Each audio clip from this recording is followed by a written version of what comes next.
Salut la Ranger Family, ici Timer, j'espère que vous allez bien. Aujourd'hui, on se retrouve pour une nouvelle vidéo sur les coulisses de la production de la série. Je te propose chaque semaine une nouvelle vidéo sur les Power Rangers, alors pense à t'abonner à la chaîne pour ne pas les louper. On va parler du projet Hexagone qui aurait dû être la 11e saison de la franchise et une sorte de Civil War des Power Rangers. Vous êtes prêts? C'est parti!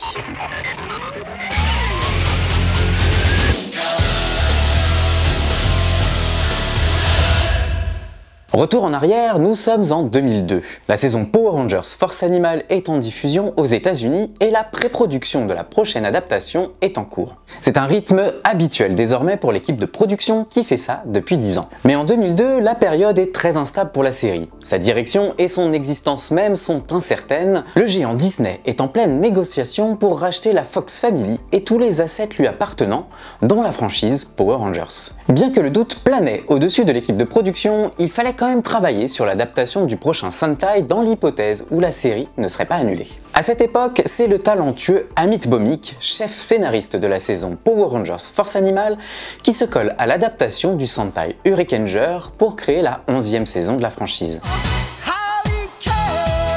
En planifiant la nouvelle saison, il se lance alors le défi de poursuivre certaines idées et intrigues de l'épisode spécial Rouge pour toujours, avec le rassemblement de tous les Rangers rouges, et de clore toutes les intrigues en suspens depuis le début de la série. On est tous des Rangers rouges!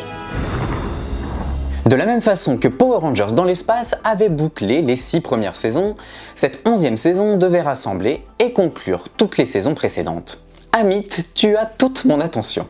C'est sous le nom de code Hexagone qu'on connaît désormais cette 11e saison qui n'a jamais vu le jour. L'histoire s'articulait autour de l'idée d'une organisation parapluie, donc un regroupement de plusieurs organisations unifiant la plupart des différentes équipes de Power Rangers. Le nom Hexagone venait de l'idée que leur base serait un immense bâtiment semblable au Pentagone, mais à 6 côtés, symbolisant le nombre de Rangers par équipe. La base d'opération de cette organisation serait une version plus grande du centre de commande de Zordon, intouchable par les méchants, et dont la localisation et la fonction seraient publiques, défendues par des centaines, voire des milliers de membres. Alors que Zordon a toujours demandé à ses Rangers de travailler dans l'ombre et de ne jamais révéler leur identité, vous ne devrez jamais oublier ces 3 règles, sinon le pouvoir des ordres ne vous protégera plus. Premièrement, ne vous servez jamais de votre force à des fins personnelles. Deuxièmement, ne livrez bataille que si Rita vous y oblige. Troisièmement, gardez votre identité secrète.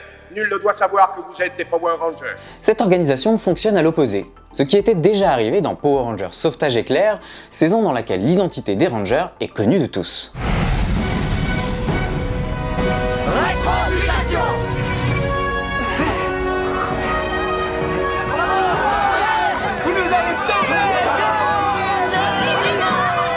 Petite nouveauté dans cette saison, la dynamique habituelle des héros contre les méchants serait inversée. Jusqu'ici, les antagonistes débarquent avec des armées de monstres pour affronter une poignée de Rangers. Dans Hexagone, les héros auraient l'avantage numérique et structurel. Et qui peut-on bien mettre à la tête de l'organisation Hexagone ?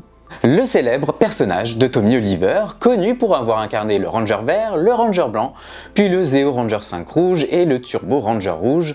Il aurait dirigé l'Hexagone en tant que mentor de la nouvelle équipe de Rangers. Amit avait un peu commencé à préparer le terrain dans Rouge pour toujours en présentant Tommy avec de nombreux clichés faisant écho au personnage de Zordon. Écoutez, il s'agit d'une mission très dangereuse. Personne n'est obligé de venir. C'est une décision que vous prendrez tout seul. En réalité, l'idée de la saison Hexagone trouve ses racines dans le double épisode Les Renforts du futur, qui voit revenir l'équipe des Rangers de la Time Force aux côtés des Rangers Force Animale. Puis l'idée s'est renforcée dans l'épisode spécial Rouge pour toujours, avec notamment des connexions entre certains Rangers qui n'ont jamais été vus ensemble à l'écran. Carter connaît TJ, Andros connaît Jason, et ce dernier semble avoir gardé un œil sur un nombre d'entre eux. Le reste d'entre vous, je vous connais déjà. Certains d'entre vous, plus que d'autres. Dans le script original de l'épisode, Tommy était à la retraite et Andros l'en sortait pour une dernière mission. Excuse me, sir. You have a phone call.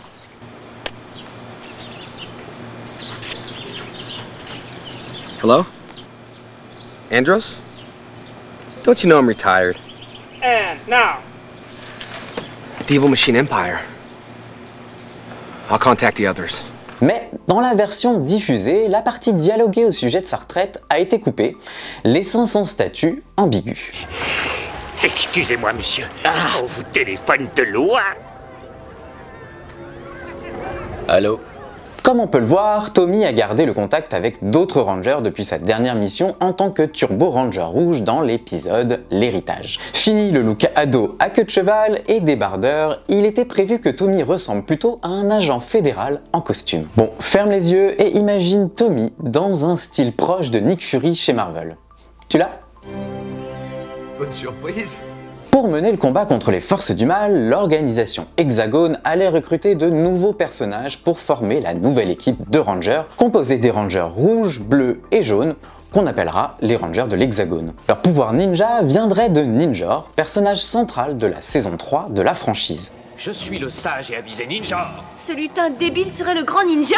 Tu es bien grossière pour une jeune fille. Et l'idée n'était pas juste de prononcer le nom de Ninjor pour expliquer les origines des pouvoirs de ces nouveaux Rangers, mais bien d'avoir Ninjor en personnage récurrent tout au long de la saison. Contrairement aux saisons classiques où les Rangers défendent une seule ville, cette fois-ci, les héros allaient se déplacer en mission dans différentes régions de l'univers Power Rangers. Silver Hills, Angel Grove, Mariner Bay, Turtle Cove et même Aquitar Mirinoy ou encore KO-35. Et quel meilleur moyen de transport qu'un hélicoptère furtif piloté par Joel, le Ranger vert Sauvetage Éclair. L'idée est assez dingue et fait entièrement sens. On aurait même pu pousser en faisant en sorte que Joel ne soit pas qu'un chauffeur mais un Ranger à part entière qui vient aider la nouvelle équipe. Un peu comme Billy dans Power Rangers Cosmic Fury. Au-delà de Ninjor et Joel, d'autres personnages seraient de retour dans cette saison, notamment des équipes de Rangers qui agiraient aussi sous les ordres d'Hexagone avec des caméos réguliers. Et ce n'est pas tout, d'anciens personnages devaient aussi revenir du côté des antagonistes, comme le prince Gasket et la princesse Arkerina, Scorpina ou même Lockhart. Les méchants auraient été variés et non unifiés dans cette saison, un peu comme dans Power Rangers Opération Overdrive. Les monstres du Sentai Hurricaneger auraient ainsi été répartis à travers les différents clans de méchants. Deux Rangers, différents des Rangers de l'Hexagone, auraient formé une équipe rebelle, refusant l'autorité d'Hexagone, préférant leur indépendance. Afin de respecter la mixité dans les équipes de Rangers, Amit voulait ajouter une Ranger féminine au sein de ces rebelles, potentiellement une Ranger jaune exclusive à la version américaine. Il était prévu que Jason soit leur mentor, figure fraternelle de l'équipe, à l'opposé du style de Tommy, beaucoup plus militaire. Bon, je pense que tu commences à voir où cette saison va en venir. Sans surprise, le conflit central de cette saison aurait été la rivalité entre les Rangers de l'Hexagone et les Rangers rebelles. Une véritable guerre idéologique, sans lavage de cerveau ou d'ennemis déguisés, juste deux visions du monde qui s'affrontent.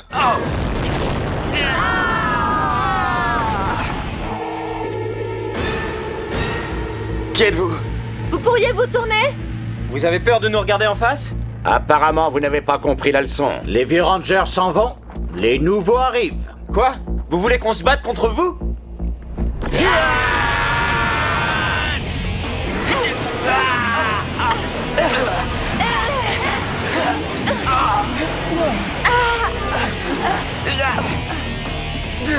Et tout ceci bien avant l'arc Civil War de Marvel, dont le film est sorti en 2016 et les comics en 2006. Bien que l'attention de la saison restait sur les nouveaux personnages, de nombreux caméos d'anciens Rangers étaient prévus. Et chacun d'entre eux aurait choisi leur camp. Par exemple, Delphine et les Alien Rangers auraient pu rejeter les idées de l'Hexagone. En plus des 3 Rangers de l'Hexagone et des 3 Rangers rebelles, un autre Ranger aurait été introduit plus tard dans la saison. Il s'agit du Ranger vert qui aurait été présenté comme le Ranger le plus puissant.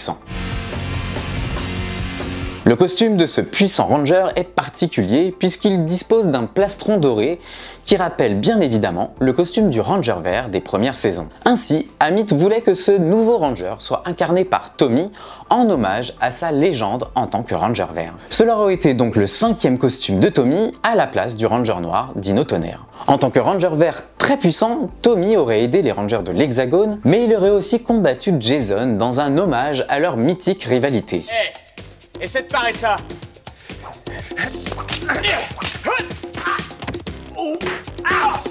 Et voilà. Finalement, se laissant dépasser par ses pouvoirs, Tommy serait devenu le principal antagoniste de la saison et l'Hexagone aurait été dissous après une prise de conscience. La boucle aurait été bouclée pour le personnage de Tommy, arrivé dans la franchise en tant que Ranger Vert maléfique et en ressortant en tant que Ranger Vert maléfique. La saison Hexagone prévoyait de répondre à plusieurs mystères de la franchise. Comme par exemple, comment certains Rangers rouges présents dans l'épisode Rouge pour toujours ont retrouvé leur pouvoir. On pense particulièrement à Jason et TJ. Tampon Morphine, Tyrannosaurus, Power Ranger Mighty Morphine, Transport Turbo, Ranger Rouge Turbo.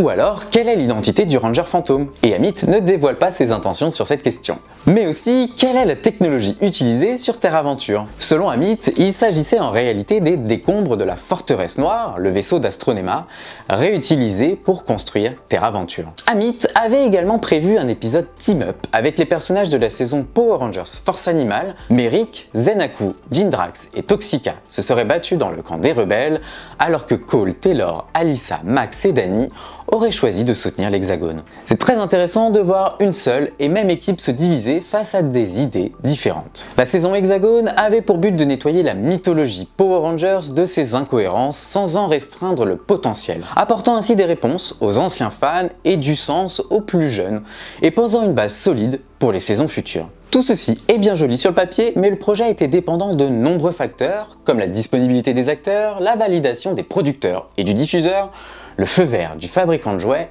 et tout autre imprévu de tournage. Et pas que ça! Fin 2002, Disney, désormais propriétaire de la franchise Power Rangers, décide tout d'abord d'annuler la série. Puis revient sur sa décision, remplace toute l'équipe créative et déplace la production en Nouvelle-Zélande, fermant la société MMPR Productions et enterrant le projet Hexagone pour de bon. Ainsi, le Sentai Hurricaneger est devenu Power Rangers Force Cyclone.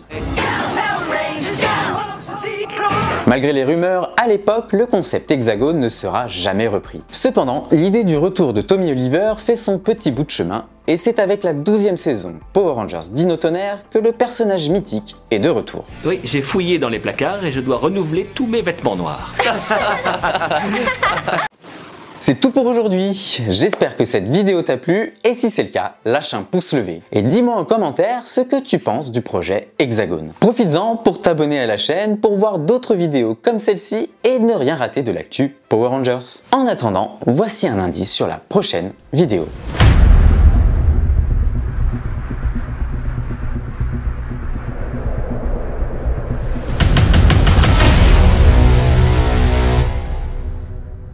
On se retrouve la semaine prochaine. Allez, salut!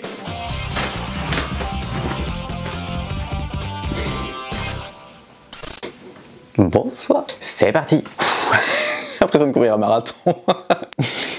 Ah! Ma première faute! Non!